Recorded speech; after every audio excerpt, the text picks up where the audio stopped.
What's poppin', y'all? We back with another episode of the Squid Games Aftermath podcast. I am your host, player 288, DeAndre, and I'm here with a very special guest, our second doctor on the podcast, Dr. Catherine Oliver, aka Player 435. What's poppin'? Hey, how's it going, DeAndre? We good out here. I like the backdrop. It's real, it's real aesthetically pleasing. Where are Thank you you. at right now? This is my living room, my rock wall. So, yeah, this is real. Oh, okay. Look at Yeah, you. I like that. See, yeah, she got that yeah, doctor wall. yeah. Apparently, actually, I love this because it's got like a nature aesthetic, and I live out in the Hmm. middle of nowhere. So a lot of people don't know that I live in the woods, way out in the middle of nowhere. So yeah, I'm really into nature and stuff like that. I love that. I love that. I went on a nature binge in 2020 when we couldn't do anything, but I was like going on hikes all over the place. So Absolutely. that was the time for me to like explore that side of me. And it turns out I like being outside and climbing and hiking. So Yeah, who would have absolutely. thought? Yeah, yeah. Well, cool. We gonna jump right into it. Catherine, or what should I call you, Dr. Cat or Just Dr. cat. Oliver? Just cat. Keep it Cat. nice and Okay. casual. Yeah. Okay. Cool. I don't want to be disrespectful to the No. doctor. No, no, no, not at all. All right. All right. So, why did you apply for Squid Games the challenge? Yeah, what a great question. Well, I got an email with the application and I thought chances are probably zero you'd get on this, but just go ahead and do it. Clearly, there's that aspect of winning $4.56 million, right? And I thought, if I could win that, I could put it back into mental health. So, like, that was my main motivator. Like, I could get that $4 million and maybe give it into my community to maybe create like a mental health system that's like sustainable and can provide services to people who wouldn't otherwise be able to afford them. So that was like the main goal, and then the secondary goal was to push my own growth limits, like to see if I was capable of being in that setting and just push myself to grow psychologically. Yeah. That's really excellent. You if you ain't growing, you going down. Yeah. Something ain't working. So I think that's Yeah, an excellent absolutely. aspect of why you decided to apply. So Yeah. you apply for the show, you get accepted, you find out, whoop de woo, and it's time, you packing and whatnot. What's going through your mind the night before you head out on the plane for this adventure? Yeah, I was super excited and super nervous. So like I had never traveled out of the country on my own before. And I know that was the case for a lot of the Squid Game contestants. So that was a little nerve wracking for me. But I was super excited because from the time they first emailed me, I started prepping for that show. Even though I thought it's a very low chance of getting on, like many of the contestants, I was working out every day, eating super healthy, giving up sugar and caffeine.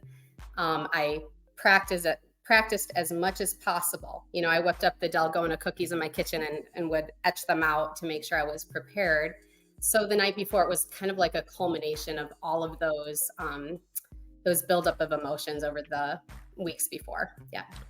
Yeah, no, honestly, I think about last year and like I don't know when you applied, but I applied when they had the applications open when the real Squid Game season was over. And I think that was early in the year. It was real early in the year. And you kind of had a reason to work out hard, eat healthy. Like it gave you that extra incentive. So I really like that because Yeah. extra motivation always helps. So you Yeah. preparing, getting your body, mind, spirit, soul together, Absolutely. and then it's getting on you get on the plane, head out to London for Yeah. reshooting, and tell me what's going on in your head the night before we're about to head out to this verse game. Yeah. Yeah. So as far as in the dorms, like, or The first game, the so red first light, game, green red light. light, green light. Yeah. Yeah. For me, I was determined to pass red light, green light, and I had no clue, what was coming. What they show on the show, 5 minutes of playing was nothing compared to the reality of playing that game. So I was definitely ready, but I was nervous too. This is kind of the mindset I had is if it's in my control, like if it's a game that I have control over, I'll do my absolute best, and that's all I can do. And if it's a game of chance or luck, it's a game of chance or luck. But with red light, green light, I felt pretty prepared. You know, I was So when practicing. I was practicing red light, green light. With my kids. So okay, yeah, yeah, they was probably messing with you like red light, green light, red light, yeah, green light. They was probably absolutely, absolutely. she's Yeah, like, guys, that's not how it's gonna be. Like this is serious. This is not a game. yeah, yeah, That that's funny. So when you get to the tents inside, and you can see it's gonna be red light, green light from yeah, afar, just from yeah, the top of you can see the top of it. When you yeah. first walk in the red light, green light arena, what are you feeling? What's going on in your head? I think overwhelmed. You see the size of the scene, that we were shooting on, and you see the other 455 contestants, and there's cameras all over the place. And for anyone who knows me personally, I'm a super introvert, so I am extremely camera shy. So that was very overwhelming, and I guess it kind of clicked. Like, yeah, this is for real. Like, you are here, and you're gonna go for it. And she had her mind on the prize, and it was time to go. So you get to do the little practice round. You get your strategy down. What is Yes. your strategy going on in here? Oh, you're gonna love this. So my strategy was the wall. So I was one of the few people who leaned against the wall to hold my balance. And I think that worked pretty effectively for me, because when you're holding that position for up to 30 minutes at a time, some of us would just get kind of tremors or shaking because it was so intense on the body, right? And Hmm. so I had the wall as my backup, and that was really helpful for me. Yeah, no, that wall. I mean, I was nervous to get on the wall because it was cold on there Yeah, too. I mean, I was on the floor, but yeah, I mean, you must have got frostbite leaning on that wall, didn't you? right, right. Who knows? I mean, parts of my body were numb, so yeah, So you moving on, you start the game and whatnot, and we get the first hold. 5 minutes, yeah. 10 minutes, 15. What are you thinking when we getting held for this Mm. long? In that moment is when it clicked for me, and I'm sure for many people, that this was not going to be like the game on the original show. That it was very serious. So I think the first hold, I'm not sure on exactly how long it was. Do you recall? The first hold was pretty long. I thought it was around 30 minutes. Yeah, it was around 30. Yeah, and then it just clicked, because I didn't know I was not expecting to hold for 30 minutes, right? So I was in a running position for my first one, and that was Uh-oh. extremely hard to hold. You was like this? Yeah, I was like in motion, because I had when the doll sang, I ran. I was trying to, originally I was going to bolt for it. And after that first hold, I thought, you know what, girl, you better get on the wall because you cannot physically hold that, so yeah, it was totally shocking. And at that moment, I realized there's nothing you can do about it. You cannot speak out. The game has started. If you speak out, which I'm sure a lot of people wish they could have, you'd get eliminated. So it was kind of like, all right, you're in. You're in, and you better survive. Yeah. No, I was always curious on that. I'm glad you mentioned if you could speak or not, because is mouth moving a part of moving, I didn't So, know. I didn't know, and I was not going to risk it. I know other yeah, people were willing to try to keep their teeth closed and shout. And for me, you got $4.56 million, and what could help literally thousands of people get mental health services, like that I was not going to roll the dice on at all. So it's like, I'm not going to complain or yell. I'm just going to do what it takes to get through. 100%. So you gotta find your strategy. You start out in the middle, then you're like, nah, I'm gonna get to the wall. And so you standing on the wall the whole time. Round Yeah. after round is passing, you slowly making it through, and you get close to the final line. What's going through your head once you see that line in sight? Yeah, so seeing the line was so intense because so I was in the final wave. I was the very last wave to cross the line. So we only had a few seconds on the clock. I had tripped and fallen right before that final take going across the line. So I didn't know if I was going to be able to get back up and get over the line in time. There was one contestant, number 209, Marcus. He was on the other side of that line, looking me dead straight in the eye, saying like, "You got this, you got this." And I remember just relying on that motivation to cross over. And it was pretty, it was like a fire, like a fire in me to pass the line, like for many people. Yeah, no, Yeah. definitely the people helping you. If you had somebody like that, it was something that you never thought you needed until it actually happens, and you're like, oh gosh, like I got to do this. I mean, I had someone yelling for me too. Oh, But we really? fun Okay. yeah, my Joe, this guy Joe, he was next to me. Samarco, he was next to me. If you knew him, I do. We're you very do? good friends. We talk Okay, every cool. day. Yeah. Yeah. Oh, he Yeah, we're did. like besties. So yeah, Yeah, like, if you know that absolutely. guy or anything like that. Yeah. So yeah, he was yelling. He was, he's the strategist, and he was like, Mhm. "Oh, we were at the end, and he's like, you got this. Just make this last one." I was like, "I don't know if I can make it." He's like, "You better do it now, because who knows if you can make it the next." I was like, "All right." So he gave me the confidence to kind of finish it off. So Yeah. I appreciate him for that. But we Yeah. find out player 435 makes it across. Red light, green light. Congratulations. She's on Yes. to the next round. Everything's going just as planned. Yes. And, and so you get over there and we leave. Hmm. And well, tell me your emotions once you finish first. Tell me what that was like. Elated. I was totally elated, and it just felt like you felt like so empowered, and you felt, yeah, very powerful to cross the line. I think a lot of us just felt overwhelmed with positive emotions that we did it. Um, Yeah. but also like mind spinning, head spinning. We were in that physical and psychological endurance for maybe I I want to say like 9 hours. I'm not sure. I'm not really sure. There's estimates, but we were invested in that all day. No food, no water, no bathroom breaks, just feeling dizzy and emotional. It was an incredible, a profound feeling. Yeah. Yeah. No, 100%. I completely agree with you.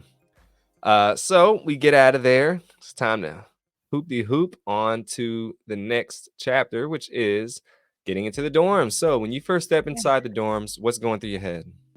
Just excitement, contentment. It was a big milestone to get into the dorms. I think that was a lot of people's goal to just make it to the dorms, and just seeing all the beds and all the people. Yeah, just super happy to be there.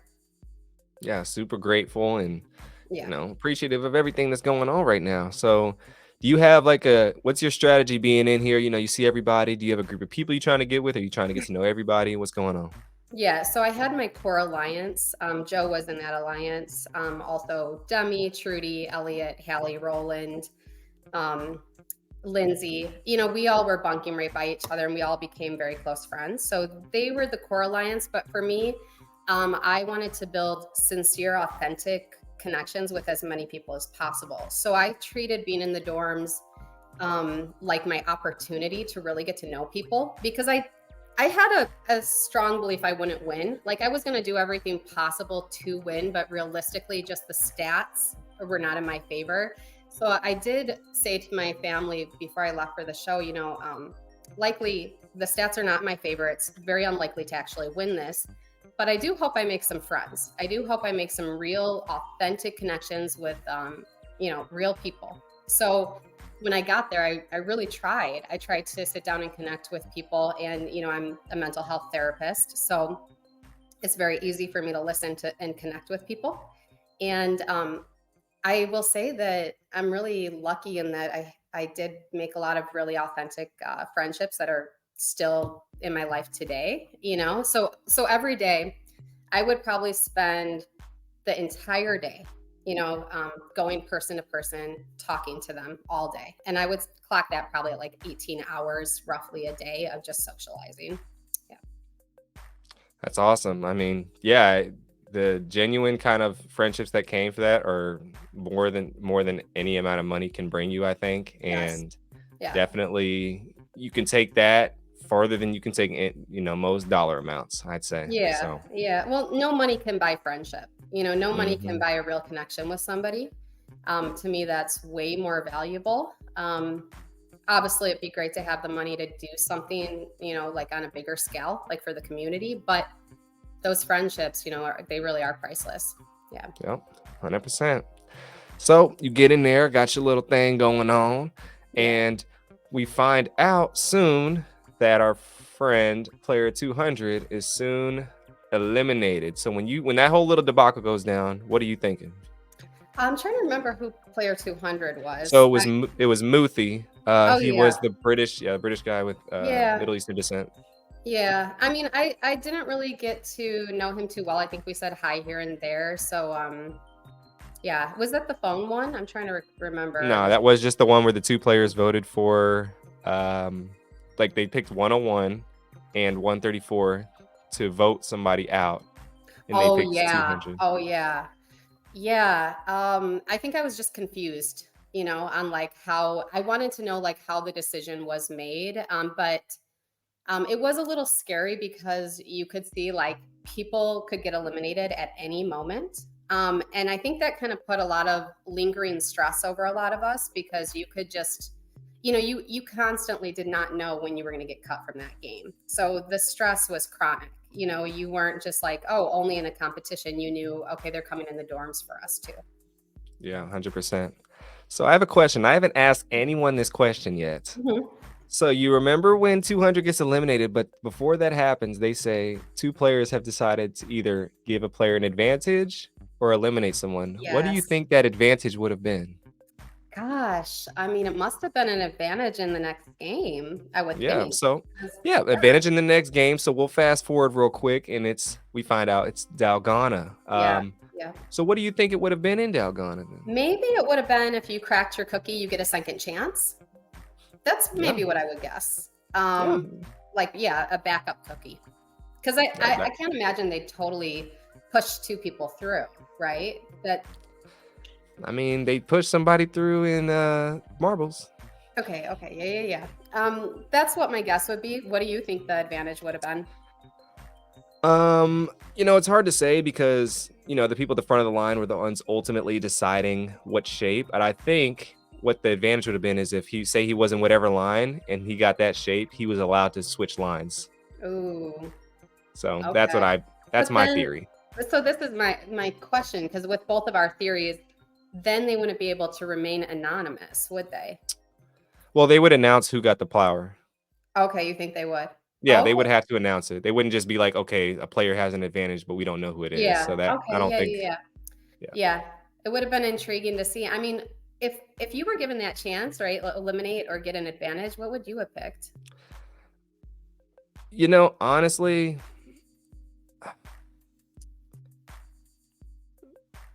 it's tempting to eliminate. That's like the default answer, I think, just to get somebody because this helps your chance. But ultimately, it's one person. I It's one know. person I out of so know. many people. And That's so why I I think, can't. yeah, I No. think I would give an advantage to someone who maybe has told me like a story, a heart wrenching story where maybe, they really, really need this money or they're really like something's going Yeah. on with them or somebody I really like and then gives them a better chance. I mean, ultimately, it's going to put a target on their back because it's like, oh, this person got this. Let's try and get Ugh, them out of here. But yeah. you got one person, just one person, like at that moment, so early. I don't know. I know. It would have been hard because the friendships were still developing. So we didn't know everyone's story. Even to this day, there's still some friends I have that I don't know their story, their background story Hmm. all the way. Yeah, But I definitely would have picked advantage. I definitely would have picked advantage because, they're wiping people out like at rates of 30 to 50% per game. You know what I mean? Like, you don't have to worry though. People are going to get wiped out, but exactly. if you can really help somebody, um, why wouldn't you? You know what I Yeah, mean? You're going to cement your friendship and do a good deed, yeah, maybe build an alliance. And people are going to pass anyways, so it's kind of like exactly. a question of how much control do you really have. You put so much pressure on it, and really, how much do you have? I don't know. Yeah, I mean, if you ask to give someone advantage, I think that's more control of eliminating because they might have went home the next game anyway. It's like beyond your control. So, Yeah, yeah, and you look good on the edit, so you ain't gonna get hate online. yeah, yeah. Ay, ay, ay. But I digress. So we continue. We walk into this white room and we Yeah. see these four lines. What's going through your head when you walk in this white room for the first time? Yeah, so me and Joe and some other friends were already planning, for the cookie. We saw the writings on the wall in the dorms, and we were analyzing what order they were in the show and what order we would suspect them to be in. So we had some general plan to go in there, and we popped right in that number one line as quick as we could. And we tried to cement that to hopefully get triangle or circle. And, of course, they threw a wrench in it where it didn't really matter what line you were in at the end, because guess what? Once again, a game of luck and chance and debate that was outside of our control as contestants. Yeah. So how did you decide which number line you got in? Yeah. So basically, looking at the sketches on the wall, I can't remember the exact order, but they were only flip flop one. If I went into line one, right, it was either going to be triangle or circle. And both of those were the safest bets. Whereas if you went towards 3 or 4, you're going to be hit up with a star or an umbrella. If it went with what we were assuming, which you can only take so much control. So Yeah, no, definitely, and it turns out to be circle, triangle, star, umbrella. And the yeah, drawings in the room, it was circle, triangle, umbrella, star. So that was yeah, the only okay. difference. Yeah, So you lucky number one yeah. line, you get the circle, you get in there. How you feeling about this circle once you get in there? Oh, I was feeling ready. I was feeling ready. Like I said, I had practiced, right? So I had made Dalgona cookies at home in my kitchen. Anytime I had a little extra hour, I'd whip up cookies and scratch them out. So I was helping my fellow friends in the line leading up to that challenge, just showing them how to sketch it out. And when we got into the room, we had the agreement that I would be the time caller to call out the time on the clock so that people didn't have to waste time looking up. They could just focus. And I did that, but I was also the first person to finish circle. So I got in and out of there in under 2 minutes. It was like a minute and something. And I was just like that out. And it felt great. Yeah, felt Hey, really so good. what was your strategy getting that done? Getting the circle carved out. Dry needle all the way around. So you didn't lick or spit or nothing? I mean, I practiced at home, and I knew for me, the dry needle was the way to go, and it apparently worked because I was out of there in under 2 minutes. Wow, Yeah, dry needle. Okay, that's pretty impressive. I yeah, haven't heard anyone say that yet. yeah. I know. It Damn. worked. Come I on got now. record time, so. But it That's was what's still nerve up. wracking. It was still nerve wracking. No matter how much preparation you do, it's still nerve wracking knowing that $4.56 million is on the lines for etching out a cookie. You know what I'm saying? Yeah, Yeah. 100%. Well, congratulations. 435 passed the cookie as well. She was in the last place in line for the first game, but first place for the second game. So she's flipping the script and flipping everybody's opinions about, well, flipping the whole game on his head per se with the guards and whatnot when they're looking at their computers. Yeah. Like, oh snap, we gotta look at 435 real quick. Hold on, we gotta get her. Yeah. So we finish that up. We get back into the dorms, and then the guards, well, before that, they bring out this phone Oh yeah, the in this phone. telephone booth. Are you thinking about grabbing this telephone booth? Oh no. Oh no. The second I saw that phone, I went to my bed and hid under the blanket, just like a bunch of the other people. Why? I'm laying low. I've got my friends established. Last thing I need is someone picking up a phone. It's probably going to be an elimination, is what I'm thinking. I was thinking whoever answers is going to get eliminated, or eliminate someone else. And I didn't care about donuts. I don't care about pizza or burgers. I'm not a foodie. I've been eating healthy for a month straight. No cravings. For me, it was like, have your prize. You know what I'm saying? So, Yeah, no, definitely. That was a tactic used to get the Curious George out of whoever wanted to get that, and 198 was that victim, and he got shipped away like a FedEx box, yeah. and Yeah. so sad. So, not really, but we were not really that sad. Right. So Right. we move on. We move on after that, Mhm. and we find out that we're going to the next game. Okay. I'm Yeah. skipping. Am I Yeah. skipping? Oh, no, I'm Well, skipping. Okay. we did yeah, let's see. We did No, no, the no. the phone Yeah, rang a we're few going to times, right? the phone rang a few times, and then yeah, Yeah. pizza, cookies, donuts. Donuts. and Yeah, then actually, FedEx my box. my buddy Elliot got the donuts, and this is my true opinion on the donuts, okay? He was talking about food every night before bed. So he bunked just to the right of me, and every night before bed, he'd go around our little bunk mates and say, Hallie, what food are you craving? Kat, what food are you craving? And honestly, I wasn't craving anything. So I would sometimes crave strawberries at best, but usually nothing.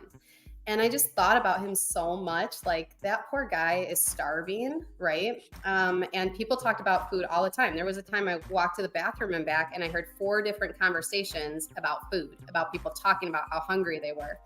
So when Elliot picked up the phone and he got the donuts, oh man, he brought them back to our friend group to share. And I did not have it in my heart to eat one bite of that donut, not a lick, because I knew how much he needed that. And I just remember thinking, like, I'm so happy, like, the one person who really needs to eat is eating right now, you know? So it was kind of cool that he got the donuts. It was a special moment. Oh, that was very sweet of you to do that. But no, He no, owes. it's not sweet of me. It's just like people were hungry. There were people who were really hungry, you know? That's why it was Yeah. surprising watching Lorenzo stealing food on that show, right? Was he the one who was stealing the lunches? That's I not mean, he took 2 of them. all right. Yeah. I don't I know. mean, look, he ain't. I mean, look, he ain't the only one who took a couple. Oh, did you? Is that what Maybe. okay, Look, they. okay. I wait. Look. I will say this. I waited till everyone got theirs and the line was pretty much empty before I went back and got my second. So they just Mm, didn't catch. I'm too slow. They didn't catch me. You know, I was undercover brother. okay, okay. So Everybody had to do it their own way. I'm a rule follower, so the thought of breaking the rule, like, that would scare me. I would be way too scared to take 2 lunches. But there were people in there who needed to eat for sure. yeah, no, 100%, 100%. Well, we move on, and it Yeah. is time to go back to the white room. Everyone's talking about tug of war this, tug of war that. Are you thinking Yeah. tug of war? Yes. Yes. My whole group was So, thinking tug of war. We were strategizing for tug of war. It was so disheartening to watch all the strong men group up together. You know, I thought, man, our team. We're all. I mean, I'm strong. I work out every day, just like most people. But like I was worried watching those strong people, knowing if we get paired against them, we're gonna just get pulled right over the edge. Yeah. It yeah, was no, definitely that has nerve-wracking. to go 100%. That has to go through your mind and whatnot. But you get in there, you see the lines. There's 8 Mhm. lines. How do you determine which line you get in? Well, our team had already strategized for this, so the alliance I was in. So as Mhm. soon as we got into the white room, I kid you not, I got grabbed front and back by my teammates and grabbed onto other teammates. We were like Velcro, just or magnets, and we instantly rushed to line 8, and we grabbed our team and we sat down, like as soon as they, allowed us to line up, and we secured it. We were waiting for hours before we could even, really get into that line. So, yeah, we had our strategy. We had different verbal cues we were going to give each other. I can't remember exactly what they were, probably blocking them out. But we had the whole give a little slack, hold back, and some other strategies. We strategized who was going to be in the line at different points, like certain people were going to be in the back as an anchor. Yeah, it was all thought out to the best of our capabilities. Yeah. Got your strategy, got your team, you ready to take command and get Mhm. on tugging. Yes. But we find out once we get in there, it ain't Mhm. tug of war. So when you first see Mm. the battleship set up, what's going through your head? Oh, total shock. Total shock. I mean, it was like a slap in the face. Kind of felt like life when you over prepare for something and then life throws you some chaos and there's nothing you could have done. That's what it felt like. So yeah, we saw the board. A bunch of us knew, it was warships. From looking at the board, I think a few people didn't know what that game was. Um, and yeah, thrown for a loop.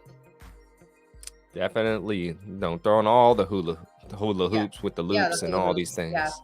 yeah. So It's time to strategize. So how do you guys determine who your captain and lieutenant will be? Yeah, so our captain Madison, an amazing woman. She plays Battleship daily with her fiance. So she told us that, this is one of my favorite games. I play it every day. I have a lot of experience. And then Joe, he was also like, yeah, I also am pretty well versed in this. So we all just went based on who had the most experience playing that game, because I have not played that game since I was maybe like 8 years old, so like, you know, 30 years ago, something like that, a long, long time ago. Yeah, so we allowed them to take those roles. We supported them. We were all in it together. Honestly, our team was feeling pretty good when we had Joe and Madison. We were feeling like, yeah, these people know what they're doing. So we're going to walk through this, forgetting how much that game is really a game of luck, especially when you can't see your opponent's face to kind of read their poker face. You're just kind of doing a throw it onto the board and see where it lands. Yeah. Yeah, it would have been cool if they had the captains on camera for the other Yeah. team to see. Yes. And so that would have been a nice little, Yes. sprinkle in there just to add a little spice to like look at like you have the team actually, you guys in the boats able to help to a degree on like watching this face and seeing the Oh, reactions and whatnot. I, That would have I been, wish. I wish. Because I could yeah, read people pretty well just from being a psychoanalyst. So I would have loved something where I get to read their body language, their yeah. facial gestures. Heck yes. I wish you had produced that game because that's a good twist on it. Yeah. Yeah, no, I think that's you got to add, I think, with these games, an element of reality and actually like skill. Like, yes, it's all luck based games to an extent, but Yeah. each game, like red light, green light's self explanatory. You can't really change that. It's, Yeah. it is what it is. Dalgona, I mean, it's self explanatory, like whatever. But this Yeah. game is completely like those two are in your control, at least to some degree, regardless of what shape you get, you have some control. This, you're out of control. And so I think if you would have put the captains to the side Hmm. or maybe have them on top and they had to Yeah. be on top, then everybody could kind of see it. Or I think the camera thing would be best. I mean, we're in 2023. We have Yeah. technology.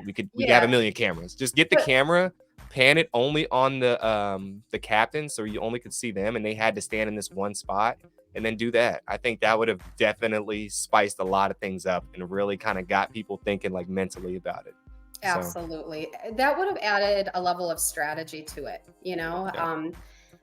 that game, it's a lot of luck. I know that when you watch the episode, they try to portray it like there's a lot of strategy, but there's not. Let's be very realistic about this game. With Yeah. red light, green light, that was a true test of psychological and physical endurance. I mean, that truly was.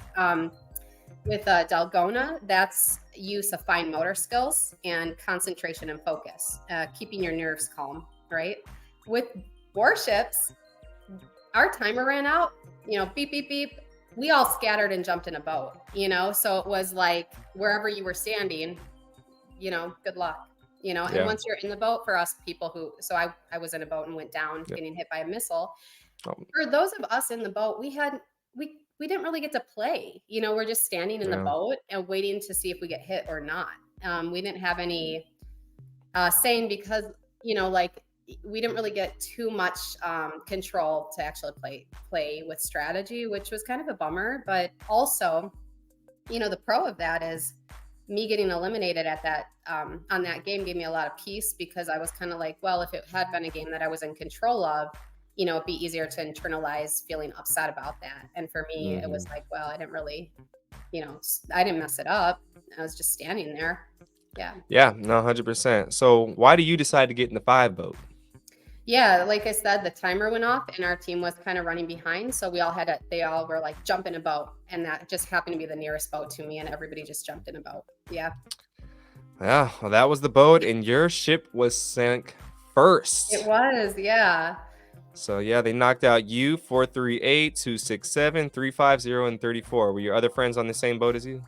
Yeah. So I had, I'm trying to remember, I was know people by name, not number. So Hmm.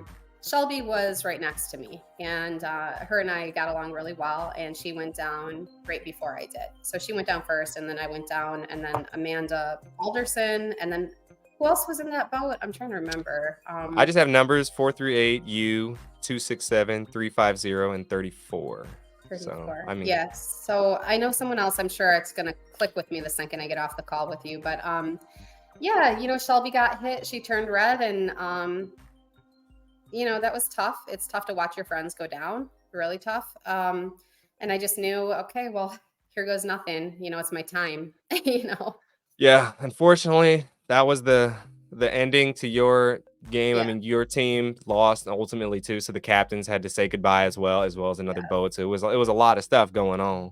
yeah, Um, and so unfortunately, that ends the journey for 435. Sadly, yeah, she was in there. She was making some moves, but ultimately she just got unlucky. That's yeah. it. That's all it was just unlucky. And so when you get eliminated and you're flying back to the States and you get back home, what are you feeling? How are you feeling? Oh, just every emotion. It was like a blender of emotions. Was that real? You know, it felt so surreal. I say this to my friends, but I felt like I live and died in the Squidverse. It's kind of like you're born there, you live and you die and you leave, and you're almost like in a different reality, like thinking, wow, I still got friends who are still going strong in there, and will they be okay? And I had a lot of thoughts like that, like just like, wow, that was so surreal. And then also feeling a little isolated because no one back home could even comprehend what we had gone through. So you could talk and you could tell like what the experience was like, but really only your fellow Squiddies understood what it was really like to be in there. Also, I think it was a state of recovery, like physically and emotionally. I when I got out, I ate so much food. I was so hungry. I can't. And my emotions were up and down. I was thinking a lot about how wild it is that a network can produce a show based on that many real people with that many real dreams and make profit off of it.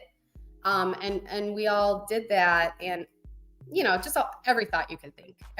And being a psychoanalyst does not help with that. I get really deep in the headspace. I go down the rabbit hole thinking weird stuff like that. So it was a lot. Hmm. Yeah. So what were your kids thinking when they saw you come back home? Oh, they were excited. Yeah, it was great. My kids are young, so they're 7 and 4. So they stayed up past bedtime because I got home real late, and they gave me a big hug, and we ate cake together. Past bedtime, and yeah, they didn't really know where I was. A lot of people thought I went on a business trip. Even to this day, a lot of people don't know where I went. Because I haven't, like I said, I'm a very quiet person, so I haven't told a lot of people where I went. So maybe they'll find out one day. Yeah, Hey, you're gonna have somebody patient come in like, I know who you are. yeah, yeah, You could just yeah, just just put your number on your office on the back of your office door and just leave that there just for fun and just see if yeah, any can guess it. yeah, Well, that's yeah. cool. Yeah. That. No, go ahead. Sorry. Oh no, no, I've lost it. If it comes back, I'll You're say it. good. You're good. Yeah. Well, yeah, you had a good run there. I'll say. Is there anything that you, besides I guess the friendships and whatnot, any Yeah. lessons that you could take away from the experience? You know, I feel like I'm constantly learning from going on this. Okay. And one of the things that I think is really important is like to not judge anybody. Like life, it's being in there was kind of like living a pseudo life, like a mini pseudo life. And it's so easy to judge our fellow contestants and say mean things like, oh, I wouldn't have done it that way, or oh, that person betrayed me or whatever. But like, I really just don't think you should have that approach, because we're all really doing the best we can. We're all doing the very best we can. And I take that out of that game and into the real world as well. Like, be open minded, try to connect with people. We're all the same inside, and we all have like a heart and goodness. And I think having your eyes open to that is very important. Yeah. That's beautiful saying right there. I couldn't have ever even come close to saying something like that from my point of view at all, because you the one with the doctorate. I'm not. So definitely, I love hearing that kind of stuff. And you definitely putting things, they're giving people another way of thinking. I can tell your brain is, you definitely are a deep thinker. I can just tell by talking to you, like you you could go on for things for hours, but you Mhm. know that, like, let me just keep it simple for these Yeah. people, and give the message that need to be told. And you preaching, it ain't even Sunday now, so come on Oh, now. thank Well, you. I really appreciate you coming on, Kat. It was a blessing. I'm sad we didn't get to meet in the game, but I'm so happy we got to kind of meet now and chit chat. Um, so you say, before you go, Yeah.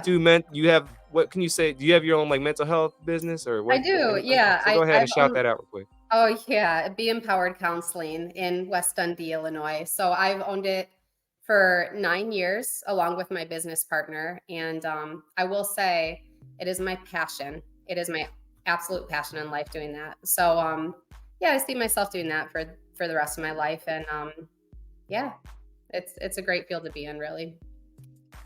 Well, that's awesome. I love that. I mean, I have a good friend who, not to get off topic, he No, was the no. Bachelor a couple years ago, and he's really a big advocate on mental health as well. So maybe Yay. I could come get him at, he could connect you guys, and you guys could, maybe get something going, because he has the Bachelor Nation behind him and whatnot. And so that's a big audience for people who, for his new audience, because he does like mental health something. He does something. He's really Oh, involved with it. I think he wrote like a book about it, and he does other things that's involved with that. So I love that.